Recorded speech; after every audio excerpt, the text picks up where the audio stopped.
Ustaz perasan tak malam tadi Lailatul Qadar? Malam tadi Lailatul Qadar, dia kata malam tadi dia nampak sungguh Lailatul Qadar tu. Ustaz perasan tak? Ramai tak perasan malam tadi Lailatul Qadar. Pasal apa? Saya tengok malam tadi angin dia sejuk. Lepas tu pokok pula meliuk-liuk, lembut, angin meniup pokok-pokok nyok ke pokok lembut ya, nampak angin sedap. Malam Al-Qadar ataupun Lailatul Qadar itu, pertama, dia disebut sebagai malam yang lebih baik daripada 1000 bulan. Kalau kata 1000 bulan itu, dia dinisbahkan dalam kira-kira kiraan 83 tahun 4 bulan. Berdasarkan ayat Quran, Allah Ta'ala menyebutkan Lailatul Qadri khairun min alfi syahrin.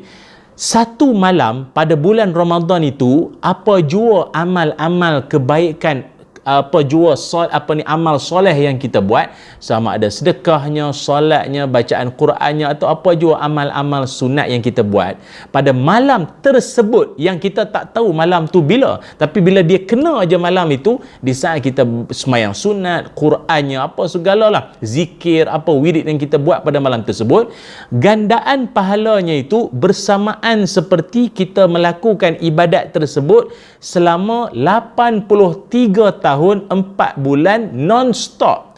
Maknanya kalau 1000 bulan, maknanya seolah macam kita tak berhenti baca Quran, tak berhenti solat sunat, tak berhenti berzikir, tak berhenti berselawat. Tengoklah apa yang kita buat pada malam tu. Dan dia punya gandaan pahala dia seperti 1000 bulan atau lebih baik daripada 1000 bulan. Maknanya lebih daripada 83 tahun 4 bulan punya amal soleh. Maknanya kita kan umat umur pendek. Dalam hadis pun Nabi SAW sebut, a'maru ummati baina sitin ila sab'in wa aqalluhum man yajuzu zalika. Kata Nabi SAW, majoriti umat aku ini umur adalah di antara 60 sampai 70. Dan sangat sedikit, kata Nabi, yang melewati, yang melepasi garis umur 70 tahun. Maksudnya ada yang sampai 80-an, 90, 100 pun ada. Tapi sangat sedikit. Dia jarang-jarang. Yang sampai 90 sampai 100 itu ada, tapi tak ramai. Majoriti banyak 60 sampai 70 yang banyak meninggal dah. Macam kita di Malaysia disebutkan total life expectancy rakyat Malaysia adalah sekitar 72 tahun sampai 75 tahun kebanyakannya. Yang lebih ada tapi tak ramai sangat. Jadi bayangkanlah, dalam usia ataupun keterbatasan umur kita yang tak begitu panjang, macam mana agaknya kita nak dapat pahala berlipat-lipat banyak nanti di tempat timbangan Al-Mizan itu. Kita nak supaya pahala kita jadi memberatkan pada sebelah bahagian baik, amal baik itu nanti. Macam mana? Mesti kena banyak amal-amal kita. Salah satu bonus yang Allah Subhanahu Wa Taala bagi pada kita umat Nabi Muhammad sallallahu alaihi wasallam yang tak diberikan pada umat dulu-dulu adalah malam Al-Qadar. Malam 1000 bulan. Kena amal kita malam itu dikali dengan 1000 bulan punya amal soleh yang non-stop, tanpa henti. La haula wa la quwata illa billahil aliyul azim. Masya Allah, dahsyat tu. Dahsyat. Sebab itu Nabi SAW sendiri pernah diceritakan. Ini disebutkan dalam tafsir Al-Qurtubi, yang mana Jibril menceritakan tentang seorang Nabi zaman Bani Israel dulu yang dikenali sebagai Syam'un Al-Ghazi. Syam'un Al-Ghazi. Kalau orang putih dia ada versi dia lah, dia panggil Samson, The Samson. Dia pun percayalah itu sebagai seorang Nabi juga. Tapi bagi kita, dalam Islam kita, seorang Nabi di zaman Bani Israel yang dikenali sebagai Syam'un Al-Ghazi. Ghazi itu merujuk pada Gaza, Palestin hari ni kan, Gaza. Jadi Nabi ni merupakan seorang Nabi yang ada kekuatannya yang tersendiri. Walaupun saya ingat mungkin ramai di kalangan penonton di luar sana ada yang tak pernah dengar, tak familiar dengan nama Syam'un Al-Ghazi ni, sebab jumlah para Nabi-Nabi ni sangatlah ramai.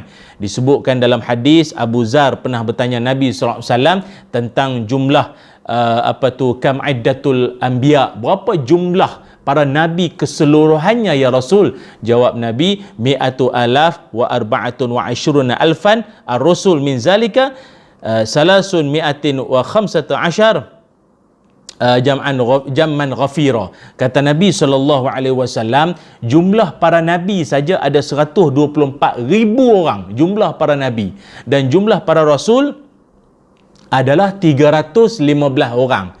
315 orang. Cuma yang kita biasa dengar dan kita pun selalu menghayati sirah mereka itu 25 rasul yang juga dirakamkan Allah dalam Al-Quran. Dia ada banyak nabi-nabi yang kita pun tak pernah dengar nama dia sangat, kisah dia secara lanjut sangat. Contoh Nabi Daniel, Nabi Uzair, Nabi Samuel, Nabi Shith. Ini yang kita nak sebut malam ini, Nabi Syam'un Al-Ghazi.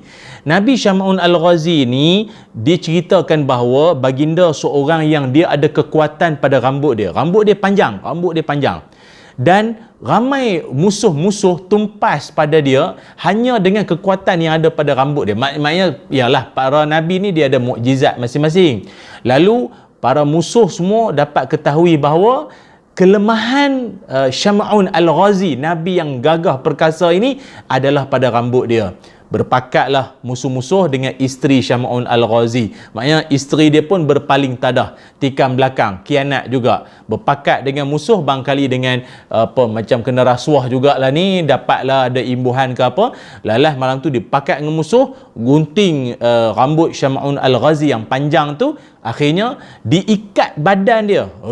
Diikat badan Syam'un Al-Ghazi tu, diikat-ikat sampai dia tak boleh bergerak. Akhirnya mereka melakukan kekejaman terhadap Syam'un Al-Ghazi dengan keadaan dihirih beberapa anggota badannya ini.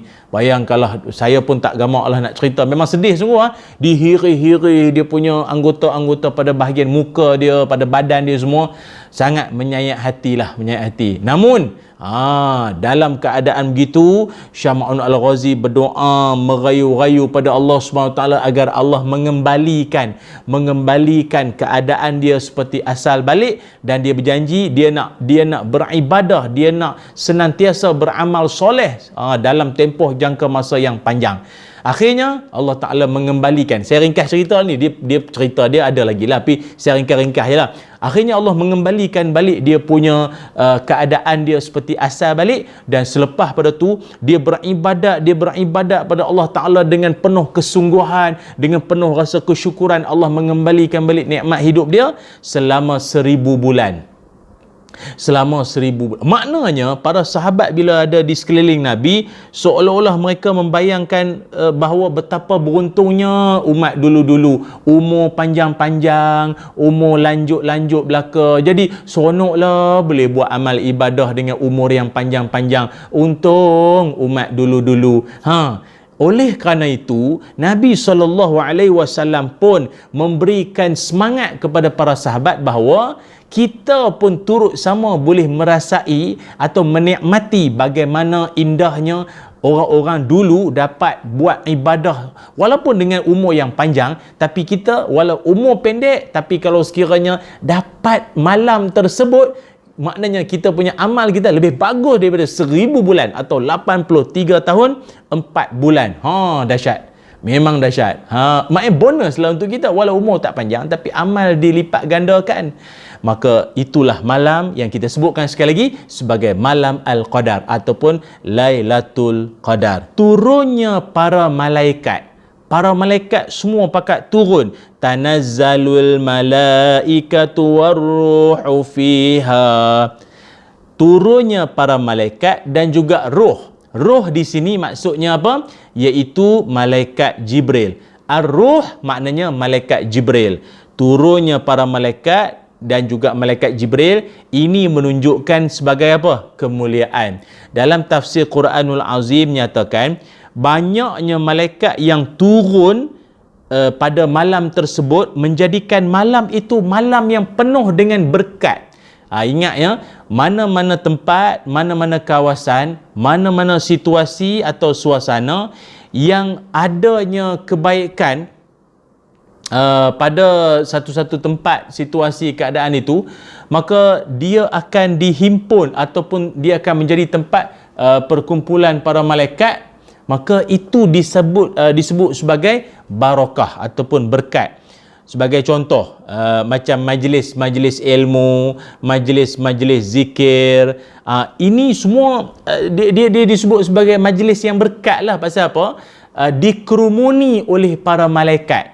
Malaikat-malaikat semua pakat duk berimpun, pakat menghadiri ataupun turut bersama dalam majlis tersebut, maka ia disebut sebagai barakah, berkat. Majlis ilmu kan, malaikat memang berimpun. Majlis zikir memang malaikat berimpun. Mana lagi di di Kaabah Al-Musyarrafah, di Mekah Al-Mukarramah tu kan, kawasannya itu dikerumuni para malaikat mencatat pahala turun naik. Jadi tempat tu dia jadi berkat.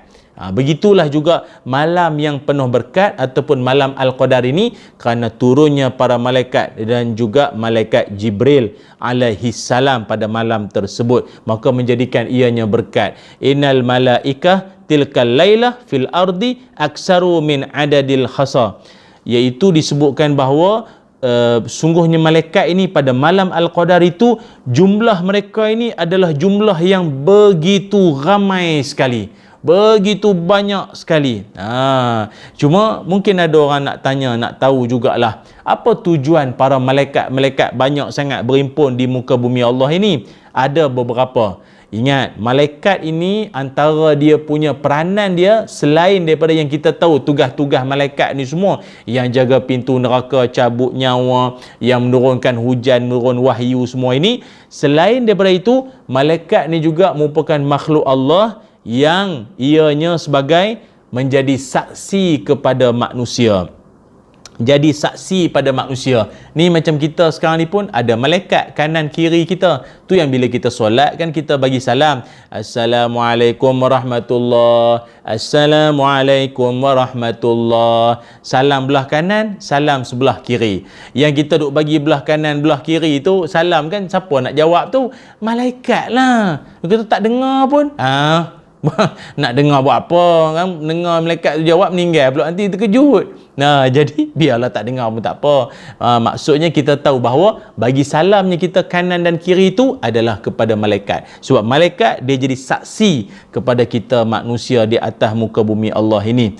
Kemudian selain daripada itu, malaikat juga dia berperanan sebagai mendoakan kita.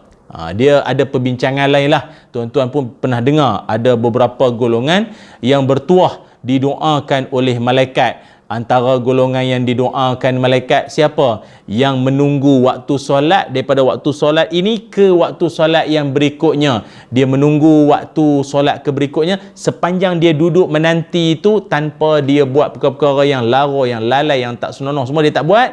Dia baca Quran mungkin, i'tikaf, zikir atau dengar ilmu semua, dia akan didoakan oleh malaikat sepanjang masa. Siapa lagi? Orang yang menyebut kalimah amin sewaktu imam sebut waladdallin, amin. Waladdallin tu bila dia amin dia itu seiring dengan amin para malaikat, maka dia adalah orang yang akan didoakan oleh malaikat, didoakan kesejahteraan, didoakan keampunan untuk dia, dan ada macam-macam lagi lah. Tu kelebihan dia. Okey, dan didoakan juga keampunan para malaikat ni untuk kita manusia. Boleh rujuk surah Ghafir ayat 7 ayat 8 ya. Orang-orang yang menghidupkan malam tersebut, Allah Subhanahu wa taala akan mengampunkan dosa-dosanya. Allah akan mengampunkan dosa-dosanya pada malam tersebut. Man qama lailatal qadri imanan wahtisaban ghufira lahu ma taqaddama min zambi. Siapa-siapa yang mendirikan malam Al-Qadar, maka dia akan diampunkan dosa-dosanya yang telah lalu, dan didirikan tu pula dalam keadaan penuh keimanan dan penuh pengharapan kepada Allah Subhanahu wa taala. Kata Imam Ibnu Hajar Al-Asqalani, makna imanan itu adalah dia membenarkan janji Allah. Dia yakin sungguh apa yang Allah Ta'ala janjikan. Maknanya diampun dosa, dikurnia rahmat, dilipat ganda pahala. Dia memang dia yakin dengan janji Allah. Ini maksud imanan. Wahtisaban maksudnya dia mengharapkan pahala semata daripada Allah dan bukan kerana yang lain-lain. Nak menunjuk ke orang, ria, live, Facebook, nak tunjuk dia semayang malam lah, apa bagai-bagai lagi dengan niat-niat yang tak sepatutnya tu semua. Bukan kerana itu. Kalau dia penuh dengan pengharapan, hanya mengharap pahala Allah, pahala dari Allah saja, maka dia akan dapat kelebihan diampun dosa pada malam tersebut. Tapi soalan paling famous sekali lah orang kita selalu tanya, kan, bila dia nak tahu tentang suasana Lailatul Qadar ni, tanda-tanda dia apa? Apa tanda-tanda malam tersebut merupakan malam Al-Qadar ataupun malam 1000 bulan? Ada setengah orang dia siap cakap lagi. Dia kata, Ustaz perasan tak? Malam tadi Lailatul Qadar. Malam tadi Lailatul Qadar, dia kata. Kita pun kadang bila dah kita taklah menafikan, sebab setiap orang ni dia ada cara bacaan dia ataupun cara pengamatannya yang tersendiri.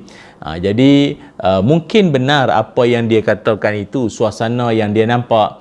Dia kata malam tadi dia nampak sungguh, dia nampak sungguh Lailatul Qadar tu. Ustaz perasan tak? Ramai tak perasan malam tadi Lailatul Qadar. Pasal apa? Saya tengok malam tadi angin dia sejuk, lepas tu pokok pula meliuk-liuk, lembut, angin meniup pokok-pokok nyok ke pokok lembut ya, nampak angin sedap. Dia rasa, lepas tu pula ada yang kata, Ustaz saya rasa macam rasa malas-malas nak bangun, rasa berat. Itu Lailatul Qadar sungguh ni. Betul ke Ustaz? Ke macam mana? Kita tak menafikan apa yang kawan-kawan kita temui, apa yang kawan kita lalui pada malam tersebut. Kerana memang betul pun ada yang menyebutkan bahawa Lailatul Qadri Lailatul Samhatun Talaqatun la haratan wala baridatan tusbihu syamsu sabihatuha dha'ifatun hamra. Malam itu dia penuh dengan kelembutan, cerah, tak begitu panas, tak begitu dingin, dan di pagi hari mentari yang terbit itu sinaran dia lemah. Kan? Dia panggil apa? Kan yalah bila kita bangun di waktu pagi, dia punya sinar matahari dia tu, sinaran matahari dia tu secara lembut, secara samar-samar, dia tak terlalu panas sangat dan dia nampak kemerah-merahan. Sabihatuha dha'ifatun hamra. Itulah sikit sebanyak tanda-tanda berkait tentang Lailatul Qadar. Tapi tak apalah, itu tanda sahaja bagi kita yang senantiasa nak memburu malam Al-Qadar ini. Tanda itu ya sikit sebanyak kita pun nak tahu, tapi yang lagi bagus adalah menghidupkan setiap malam di sepanjang bulan Ramadan ni. InsyaAllah kalau dah tiap-tiap malam sampai ke penghujung Ramadan, tiap-tiap malam tak pernah tinggal, tak pernah miss walau satu malam, takkan tak sangkut satu malam Lailatul Qadar, takkan tak pernah dapat. Itu saja senang, jangan tinggal.